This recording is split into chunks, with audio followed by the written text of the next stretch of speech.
Okay, y'all. So we're close to the end of this book, Visions and Ideals. So, the dreamers are the saviors of the world, as the visible world is sustained by the invisible, as the visible world is sustained by the invisible. So we, through all our trials and sins and sordid vocations, are nourished by the beautiful visions of our solitary dreamers. Humanity cannot forget its dreamers. It cannot let their ideals fade and die. It lives in them and knows them as the realities which it shall one day see and know. I love that. The dreamers are the saviors of the world, as the visible world is sustained by the invisible. So we, through all our trials and sins and sordid vocations, are nourished by the beautiful visions of our solitary dreamers. Humanity cannot forget its dreamers. It cannot let their ideals fade and die. It lives in them and knows them as the realities which it shall one day see and know. Composer, sculptor, painter, poet, prophet, sage. These are all the makers of the afterworld, the architects of heaven.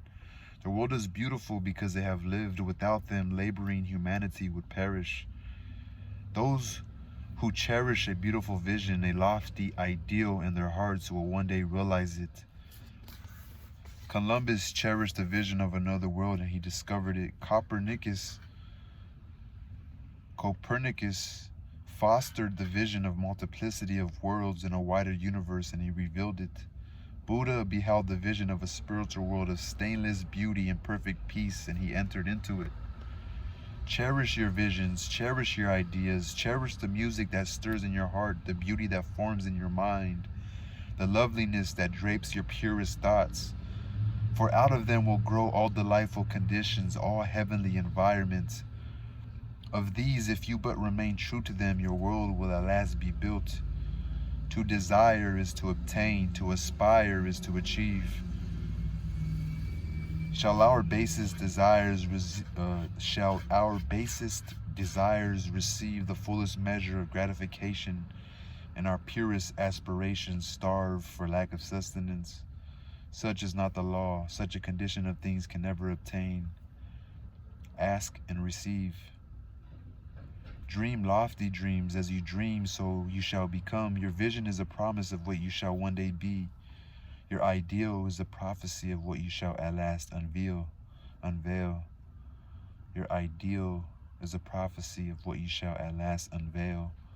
The greatest achievement was at first and for a time a dream. The oak sleeps in the acorn. The bird waits in the egg, and the highest vision of the soul, a waking angel stirs. And in the highest vision of the soul, a waking angel stirs. Dreams are the seedlings of realities. Your circumstances may be uncongenial, but they shall not long remain so if you but perceive an ideal and strive to reach it. You cannot travel within and stand still without. Think of a youth hard-pressed by poverty and labor, confined long hours in an unhealthy workshop, unschooled and lacking all the arts of refinement. But he dreams of better things. He thinks of intelligence, of refinement, of grace and beauty. He conceives of, mentally builds up an ideal condition of life. The vision of a wider liberty in a larger scope takes possession of him. Unrest urges him to action, and he utilizes all his spare time and means, small though they are, to the development of his latent powers and resources. Very soon, so altered has his mind become that the workshop can no longer hold him. It has become so out of harmony with his mentality that it falls out of his life as a garment is cast aside. And with the growth of opportunities which fit the scope of his expanding powers, he passes out of it forever. Years later, we see this youth as a full-grown man. We find him a master of certain forces of the mind, which he wields with worldwide influence and almost unequaled power. In his hands, he holds the cords of gigantic responsibilities. In his hands, he holds the cords of gigantic responsibilities. He speaks and lives. He speaks and lives are changed. Men and women hang upon his words and remold their characters, and sun-like he becomes a fixed and luminous center round which innumerable destinies revolve. He has realized the vision of his youth. He has become one with his ideal. And you too will realize the vision, not the idle wish of your heart, be it base or beautiful or a mixture of both, for you will always gravitate toward that which you secretly most love.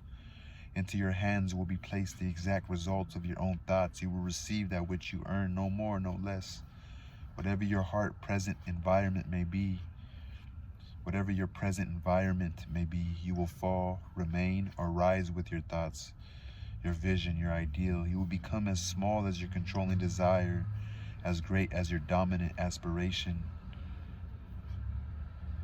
In the beautiful words of Stanton Kirkham Davis, you may be keeping accounts, and presently you shall walk out of the door that for so long has seemed to you the barrier of your ideals, and shall find yourself before an audience, the pen still behind your ear, the ink stains on your fingers, and then and there shall pour out the torrent of your inspiration.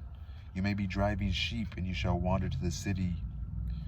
Bucolic and open mouth shall wander under the intrepid guidance of the Spirit into the studio of a great master. After a time, this master shall say, I have nothing more to teach you, and now you have become the master. Who did so recently dream of great things while driving sheep? You shall lay down the saw and the plane to take up yourself the regeneration of the world. The thoughtless, the ignorant, and the indolent, seeing only the apparent effects of things and not the things themselves, talk of luck, of fortune, and of chance. Seeing others grow rich, they say how lucky they are. Observing others become intellectual, they exclaim how highly favored they are. And noting the saintly character and wide influence of still others, they remark how chance aids them at every turn. They do not see the trials and failures and struggles which these people have voluntarily encountered in order to gain their experience, have no knowledge of the sacrifices they have made, of the undaunted efforts they have put forth, of the faith they have exercised, that they might overcome the apparently insurmountable and realize the vision of their heart. That they might overcome the apparently insurmountable and realize the vision of the heart. They do not know the darkness and the heartaches. They only see the light and joy and call it luck. They do not see the long and arduous journey, but only behold the pleasant goal and call it good fortune. They do not understand the process, but only perceive the result and call it chance. In all human affairs, there are efforts and there are results. And the strength of effort is the measure of the result. How much effort you put in is the measure of the result. This is not mere chance. Gifts, I have it in quotations, gifts, powers, material, intellectual, and spiritual possessions are the fruits of effort. They are thoughts completed, objects accomplished, visions realized. The vision that you glorify in your mind, the ideal that you enthrone in your heart, this you will build your life by. The vision that you glorify in your mind, the ideal that you enthrone in your heart, this you will build your life by, this you will become.